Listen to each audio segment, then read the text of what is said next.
Video பார்க்குற எல்லாருக்கும் வணக்கம். இது உங்கள் ரெஸ்லிங் கிங் தமிழ். நான் உங்கள் ரகுமான். எல்லோரும் நல்லா இருக்கீங்களா? இன்றைக்கி நம்ம சேனலில் பார்த்தீங்கன்னா இப்போ நடந்து முடிஞ்ச சாட்டர்டே நைட்டில் என்ன நடந்தது அப்படிங்கிறத பற்றி தான் பார்க்க போகிறோம். சோனி ஸ்போர்ட்ஸ் நெட்வொர்க்கில் பார்த்தீங்கன்னா இன்றைக்கி இதை வந்து லைவாக போட்டிருந்தாங்க. சரி வாங்க வீடியோக்குள்ளே போகலாம். முதலாக ரெஸ்லிங் கிங் தமிழுக்கு வந்துருக்கிறீங்களா? மறக்காமல் சப்ஸ்கிரைப் பண்ணிக்கோங்க. பெல் ஐக்கானை கிளிக் பண்ண மூலியமாக தினமும் போகிற ரெஸ்லிங் செய்திகளை தாய்மொழி தமிழில் தெரிஞ்சுக்கோங்க. முதலாவதாக பார்த்தீங்கன்னா 6 உமன்ஸ்க்கான டாக் டீம் மேட்சை WWE நடத்திருக்கிறாங்க. Rhea Ripley, Charlotte Flair, Alexa Bliss versus Michin, B ஃபார்ம் மற்றும் ஜேட் கார்கில். ஆக்சுவலி இந்த மேட்ச் வந்து ஒரு பெரிய மேட்ச் தான். இதை இன்னைக்கு சாட்டர்டே மெயின் இவென்ட்டில் நடத்தியிருந்தாங்க.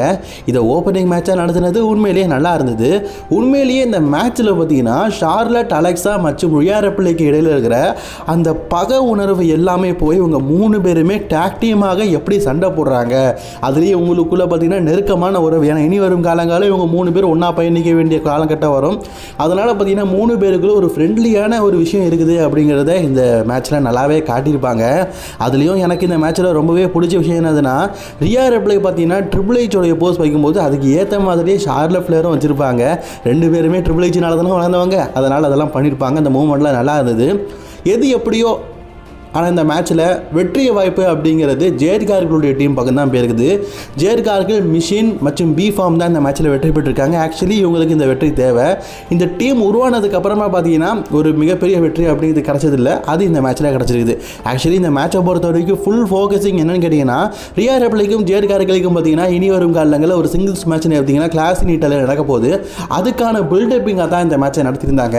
ரெஸ்ல்மேனியாவில் ஜேட் கார்கில் தோற்று போனாங்களே, அதுக்கு ஈக்குவலாக இந்த மேட்ச்சில் ஜேட் கார்கில் வெற்றி பெற்றுட்டாங்க.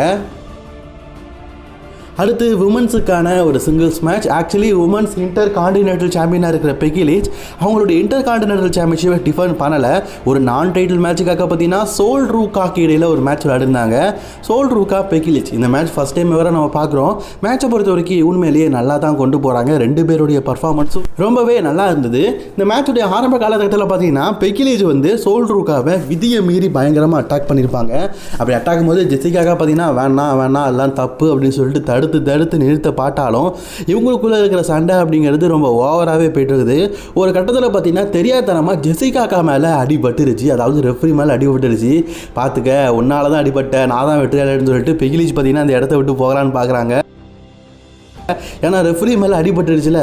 ஆனால் ஜெசிகாக்கா என்ன சொல்கிறாங்கன்னா, இந்த மேட்ச்சில் பெக்கி லிஞ்சோடைய இன்வால்மெண்ட் தான் ரொம்ப அதிகமாக இருந்திருக்குது.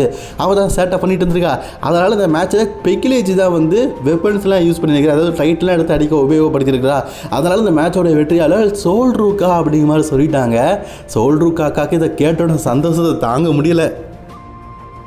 சோல் ரூக்காக்கா, உங்களை எங்கேயோ பார்த்த மாதிரி ஞாபகம். இந்த யூடியூப் சேனலில், தமிழ் யூடியூப் சேனலில் உங்களை எங்கேயோ பார்த்த மாதிரி ஞாபகம். உங்களை மாதிரியே ஒரு ஆள் உண்டு, யாரும் தான் மைண்டில் வர மாட்டேங்குது. அண்ட் சோல் ரூக்கா இந்த மேட்ச்சில் வெற்றி பெற்றதுக்கு அப்புறமா கடுப்பான பெக்கி லிஞ்ச் பார்த்தீங்கன்னா அவங்கள டைட்டில் எடுத்து சோல் ரூக்காவை பயங்கரமாக அட்டாக் பண்ணியிருப்பாங்க. அது மட்டும் இல்லாமல் ரெஃப்ரியாக இருக்கட்டும், பேக் சைடில் இருக்கிற செக்யூரிட்டியாக இருக்கட்டும், எல்லாருமே வந்து இப்படிலாம் அடிக்கக்கூடாது, தப்பு அப்படின்னு சொல்லிட்டு தடுக்க நேர்க்க முயற்சி பண்ணாலும் பெக்கி லிஞ்ச் அதை கேட்காம சோல் ரூக்காவை மீண்டும் கொடூரமாக அட்டாக் பண்ணியிருக்கிறாங்க.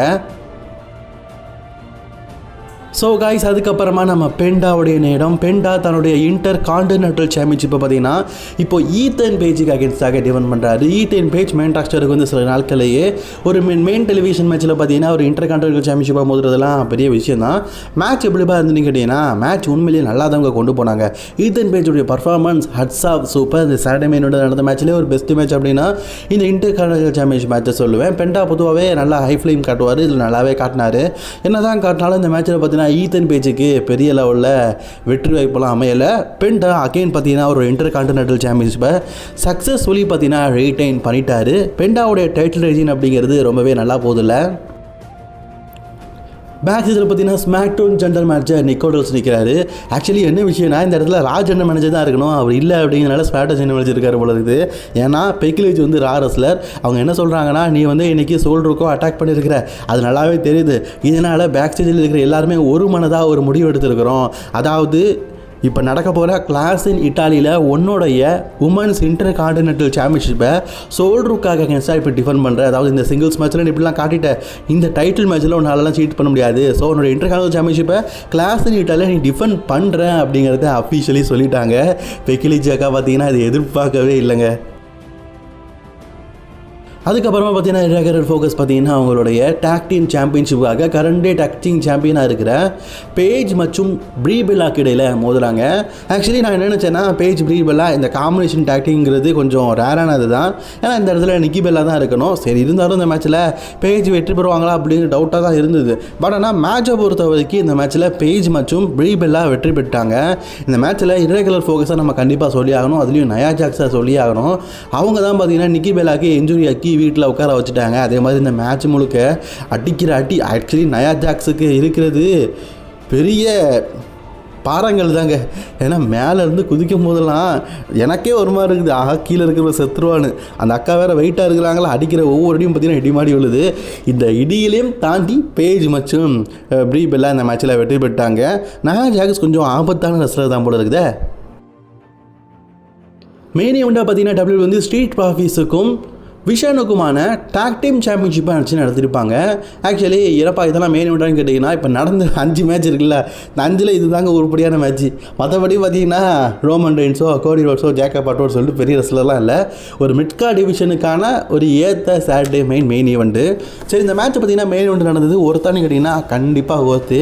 ஸ்ட்ரீட் ப்ராஃபிஸ் பொதுவாகவே பார்த்தீங்கன்னா பறந்து நடிப்பாங்க, மாண்டஸை சொல்லவே வேண்டாம். இந்த மேட்ச்சில் ஒரு பெரிய வெயிட்டுக்கார கை யாருன்னு கேட்டிங்கன்னா பால் ஹேமன் தான். இதில் பிரான் பிரேக்கரோட இன்வால்மெண்ட்ங்கிறது கடைசியில் தான் இருந்து பால் ஹேமன் பார்த்தீங்கன்னா முழுக்க தான் விஷன் டீமை வெற்றி பெற வைக்கணும்னு சொல்லிட்டு ரொம்ப முயற்சி பண்ணியிருப்பார். ஆக்சுவலி லோகன் பாலோடைய தற்போதைய லுக் ரொம்பவே நல்லா இருக்குது.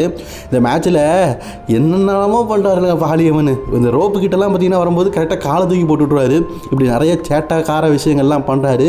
பட் இருந்தாலும் விஷன் டீமுக்கு இந்த மேட்ச்சில் பார்த்தீங்கன்னா வெற்றி வாய்ப்புங்கிறது சாதகமாக அமையுது. இந்த மேட்ச்சில் விஷன் டீம் பார்த்தீங்கன்னா சக்ஸஸ்ஃபுல்லி ஸ்ட்ரீட் ப்ராஃபிஸ் டீமை வீழ்த்தி அகைன் அவங்களுடைய டாக் டீம் சாம்பியன்ஷிப்பை ரீட்டைன் பண்ணிட்டாங்க. ஆக்சுவலி ரீட்டைன் பண்ணிவிட்டு ஒரு சில வினாடிகளே அந்த இடத்துல பார்த்தீங்கன்னா பிரான் பிரேக்கர் ஓடி வராரு. ஓடி வந்து மாண்டஸுக்கு ஒரு ஸ்பியர் போடுறாரு. அதுக்கப்புறமா பார்த்தீங்கன்னா ஏஞ்சல் டார்க்கனுக்கு ஸ்பியர் போடுறாரு. இவங்க 2 பேருக்கும் மாற்றி ஸ்பியரை போடுறாரு. ஆக்சுவலி விஷன் டீம் வெற்றி பெற்றாங்க. அதுக்கப்புறம் தான் பார்த்தீங்கன்னா பிரான் பிரேக்கர் வராரு, வந்து ஸ்பியர் போடுறாரு. எதுக்குன்னு கேட்டிங்கன்னா அவர் வந்து ஆதிக்கத்தை செலுத்துறாரு. பிரான் பிரேக்கர் தான் ஃபியூச்சர் ஆஃப் தி டபிள்யூபிள்யூ. அதனால் கிடைக்கிற நேரத்திலலாம் பார்த்தீங்கன்னா அவரை ஸ்ட்ராங்காக காட்டணும். 2 பேர் வந்தாலும் அடித்து துவக்கம் பண்ணுறதுக்கு ஒரு நாக் அவுட்டான ஆள் தான், பிராகுமார் தான் அப்படின்னு சொல்லிட்டு பிரான் பிரேக்கரை காட்டுறாங்க போல இருக்குது. அதுக்கப்புறமா பிரான் பிரேக்கர் பார்த்தீங்கன்னா தன்னுடைய team members tag team championship retain பண்ணிட்டாங்களே, அவங்களுடைய கையை பிடிச்சி அப்படி தூக்கி காட்டி அந்த ஷோவை முடிச்சிருக்கிறாங்க. ஆக்சுவலி இந்த சாட்டர்டே மெயின் ஈவெண்ட் பார்த்தீங்கன்னா ஒரு பெரிய ரெஸ்லர்ஸ்க்காக இல்லாமல் மிட்கா டிவிஷனில் இருக்கிற சின்ன ரெஸ்லர்ஸ்க்காக ஒரு ஷோ அரேஞ்ச் பண்ண மாதிரி இருந்தது. மற்றபடி இந்த சாட்டர்டே மெயின் ஈவெண்ட்டை நீங்கள் எதிர்பார்க்குற ஜேக்கப் அட்டோ கோடி ரோட்ஸ் அதுக்கு முன்னாடி இந்த ஜான்சன்லாம் இருந்தார். அப்படிப்பட்ட சாட்டர்டே மெயின் ஈவெண்ட்டில் இது வரைக்கும் நடந்த ஸ்மாக்டவுன் இல்லை சாட்டர்டே மெயின் ஈவெண்ட்லேயே ரொம்பவே சுமாரான சாட்டர்டே மெயின் ஈவெண்ட்னா இதுதான். ஏன்னா பெரிய ரெஸ்லர்ஸ் யாருமே இல்லை.